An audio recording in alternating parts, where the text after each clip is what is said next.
Hoy es viernes, día de preparación para el sábado 12 de agosto. Lección número 7, Esperanza Indestructible. Te invitamos a que te suscribas a este canal de YouTube, Ramón Romero. Dele clic a la campanita e invite a otros a la suscripción. Con esto estará predicando el Evangelio desde su casa para memorizar.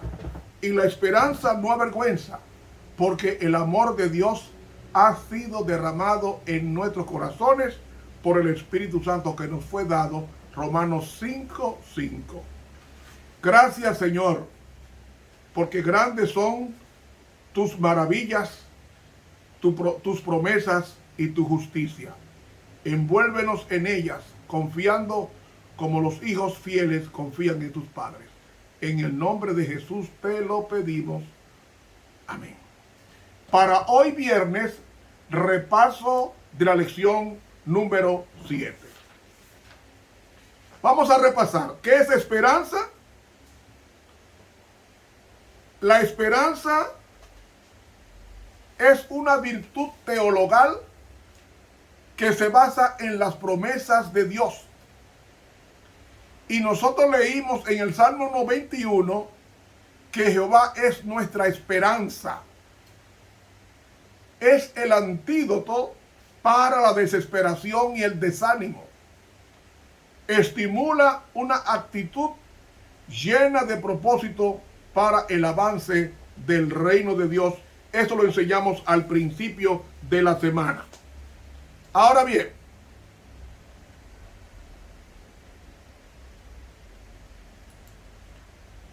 además de ser una actitud positiva hacia el futuro y una fuente de salud mental, la esperanza está íntimamente relacionada con la fe religiosa.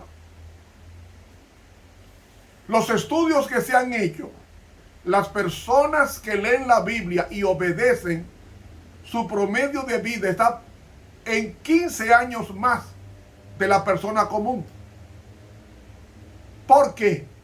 Porque hay una gran bendición y longura de años cuando obedecemos la palabra de Dios. La mayoría de las religiones se basan en la esperanza o tiene un fuerte componente de ella.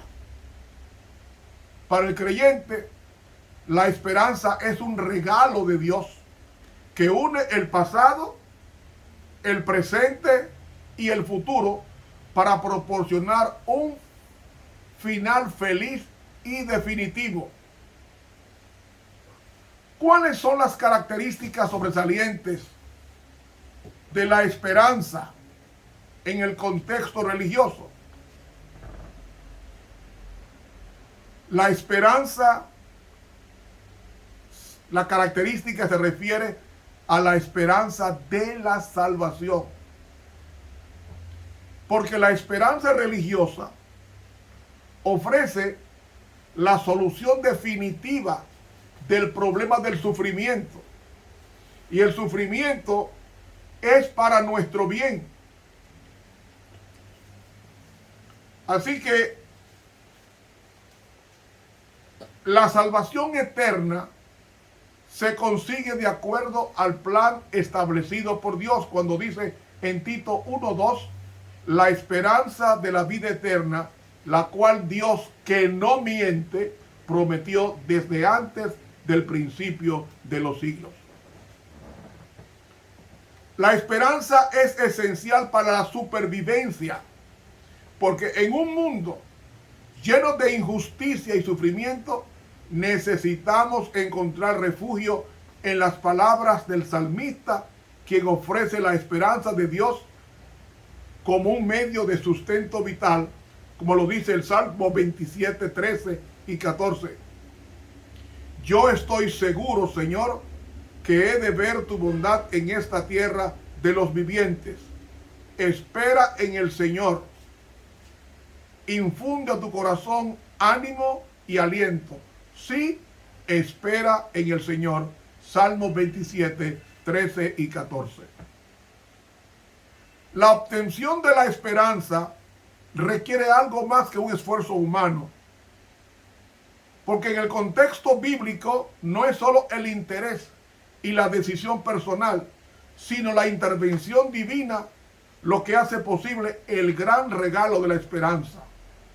De ahí que el apóstol Pablo escribiera en la segunda carta a Tesalónicas 2:16 que nuestro Dios, Jesucristo mismo, Señor, Dios y Padre, que nos amó y nos dio consuelo eterno y buena esperanza por gracia.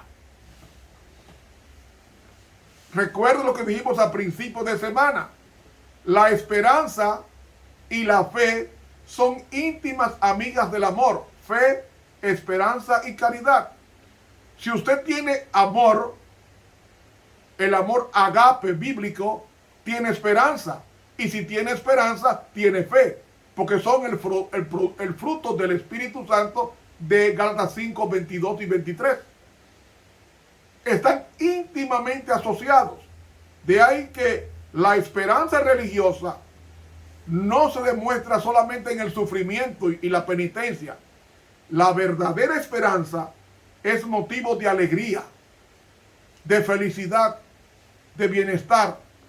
Por eso, Pablo en Romanos 12:12 dice: gocémonos en la esperanza,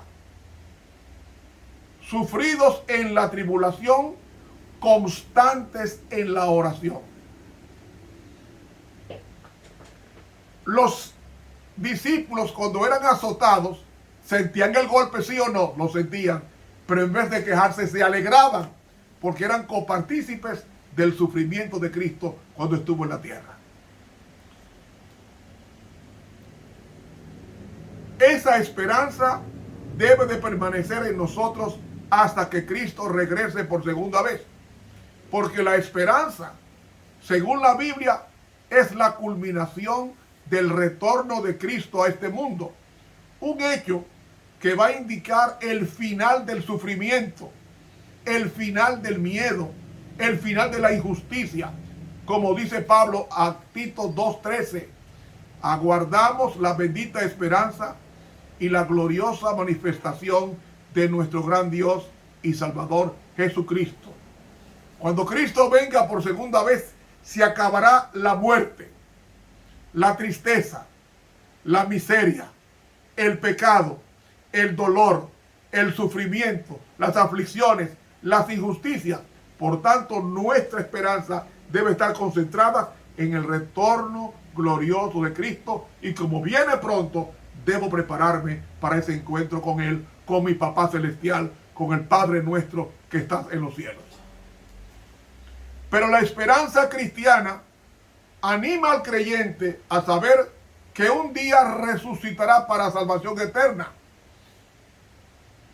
Eso fue lo que enseñó el apóstol Pablo en primera carta a Tesalónica 4:13 y 16, que dice: hermanos, no queremos que ustedes se queden sin saber lo que pasará con los que ya han muerto, ni se pongan tristes como los que ya no tienen esperanza, porque el mismo Señor descenderá del cielo con voz de mando, con voz de arcángel y con trompeta de Dios, y los muertos en Cristo resucitarán primero. Es decir, los que descansan en el polvo de la tierra descendieron esperanzados de encontrarse con Dios cuando venga por segunda vez en la manifestación de su Hijo. Me refiero a los muertos en Cristo. Amigo, la esperanza religiosa entra en una etapa totalmente diferente, a otra dimensión, a otro orden de cosas, y llega hasta la solución final y total, como dijo San Pedro en 1 Pedro 1, 3 y 4, que reza: bendito sea el Dios y Padre de nuestro Señor Jesucristo, que por su gran misericordia y mediante la resurrección de Jesucristo nos ha hecho nacer de nuevo a una esperanza viva, para que recibamos una herencia incorruptible, incontaminada e imperecedera. Esta herencia les está reservada en los cielos. Hermanos, si la esperanza religiosa no es todavía parte de tu vida, trata de tener esta experiencia. Estudie, acepte estas promesas como esperanza de salvación y de vida eterna. Y esta aceptación le proporcionará cambios que darán más sentido a su existencia y una esperanza mucho más completa. Por eso, hermano y amigo, hay que estar bien claro en lo que respecta a la esperanza. La esperanza es una persona y se llama Jesucristo, el Dios de mi esperanza, al Altísimo de la habitación, como dice el Salmo 91. Y la esperanza es una bendición que Dios prodiga a todo aquel que la necesita y que la busca. Hermanos y amigos,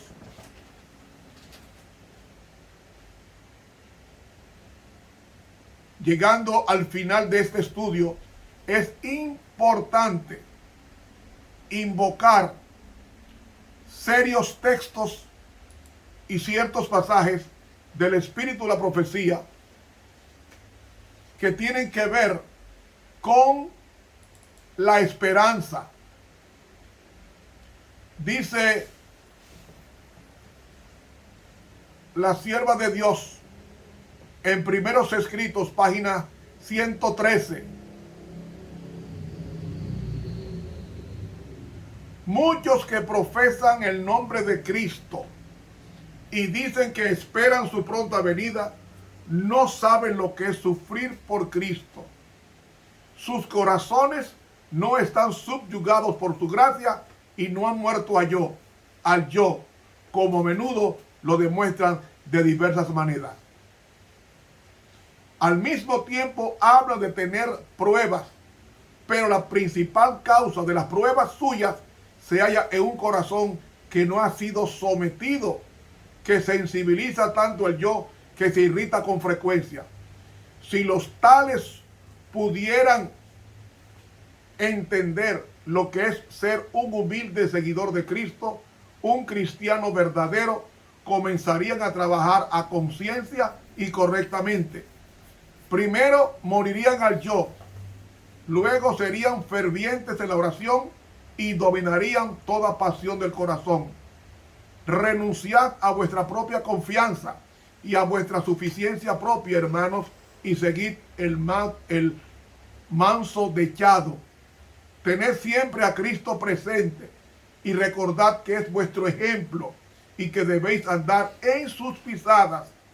Mirad a Jesús, el autor de nuestra fe, quien por el gozo que le fue propuesto soportó la cruz, despreciando la vergüenza.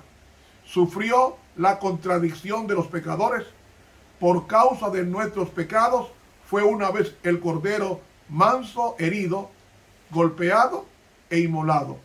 Por lo tanto, suframos alegremente algo por amor de Jesús. Crucifiquemos diariamente el yo y participemos aquí de los sufrimientos de Cristo, a fin de que seamos participantes con Él de su gloria y seamos coronados de gloria, honor, inmortalidad y vida eterna. Primeros Escritos, páginas 113 y 114. Hermanos y amigos,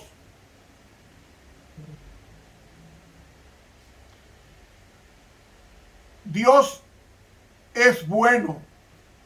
Él dice, estemos llenos de esperanza y valor. Testimonios para la Iglesia, tomo 8, página 46. Y agrega, el desánimo en el servicio del Señor es irracional y pecaminoso. Es loco. Dios conoce cada una de nuestras necesidades. Él posee la omnipotencia. Puede conceder a sus siervos la medida de eficiencia que necesitan según su situación. Su amor infinito y su compasión no se cansan nunca. A la majestad de la omnipotencia, Él une la bondad y la compasión de un tierno pastor. No tenemos por qué temer que Él no cumpla sus promesas. Él es la verdad eterna. Jamás cambiará el pacto que ha concertado con aquellos a quienes ama. Las promesas que ha hecho a la iglesia son inquebrantables. Hará de ella un ornamento para siempre, un motivo de gozo de generación en generación. Testimonios para la iglesia, tomo 8, página 46 de la pluma inspirada. Hermanos, quisiera leer lo que está en la lección del viernes, una cita del libro Profetas y Reyes que quiero compartir con ustedes. Dice así: